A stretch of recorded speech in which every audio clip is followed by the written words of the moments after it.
Yan, nilabas nga natin sila ngayong hapon para makapaglakad-lakad sila dito sa labas. Hindi naman lumaalis yung si Inday, yung babae nating kalapati, kasi kahit hindi nakalipad yung asawa niya si Manoy, hindi niya iniiwan, hindi siya rumuronda. Kaya okay lang sila dyan, maglakad-lakad. Babalik na lang natin mamaya bago maggabi.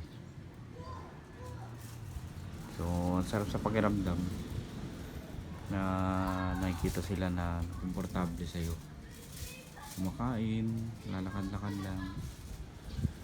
Masaya na ako dyan. Parang yun na yung pinaka-stress reliever. Ano pa kaya kung makita natin silang rumuronda dyan, oh? So hintayin lang natin yung pakpak ni Manoy na tumubo. Pang 3 days na ngayon nung binunutan natin siya. Relax lang sila dyan. Comment nga kayo kung sino makakapanood nito. Native ba yan sila? Kung native, okay lang. Pero may plano na din akong bumili ng may mga bloodline. Wala pa naman ang plano magkarera, pero try natin mag-alaga or maghanap ng may bloodline na kalapate. Kasi di ko pa na i-experience yung ganun.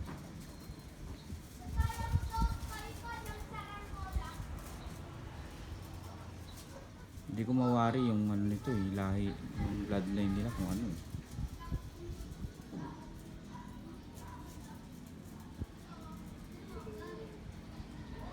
Ayan.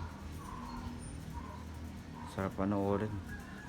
Komportable sila sa'yo. Mahaba na yung pakpak ni Inday, eh. Yan, oh. Mga isang buwan pa siguro ronda na yan, kaso lang siya lang mag-isa. Ayaw niya din umalis, eh, kasi nga alam niya din nakalipad yung kasama niya, kapares niya si Manoy. Ito si Manoy, wala pang pakpak. Ayan, oh.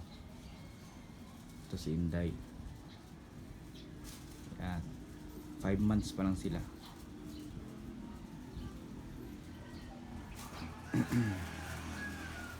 Binilang ko na din sila ng pagkain. Ayan. Bili ako 1 kilo. Tsaka natin sila gagawa ng ano, ng bahay. Plano ko, pag nakapalipad na sila, itatalikod natin yan. Doon natin ihaharap yung mga pinto, tapos lagyan natin ng side dito. Tapos bubuksan na lang natin yung mga, yun yung pinaka loft nila.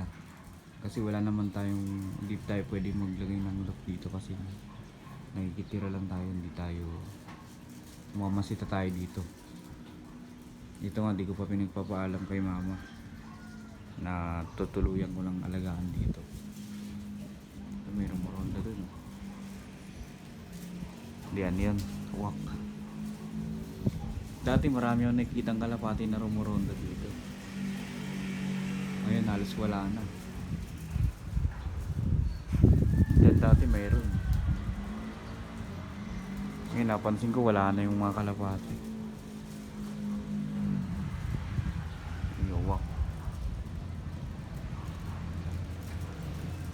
Batcher yung uwak, bumalik.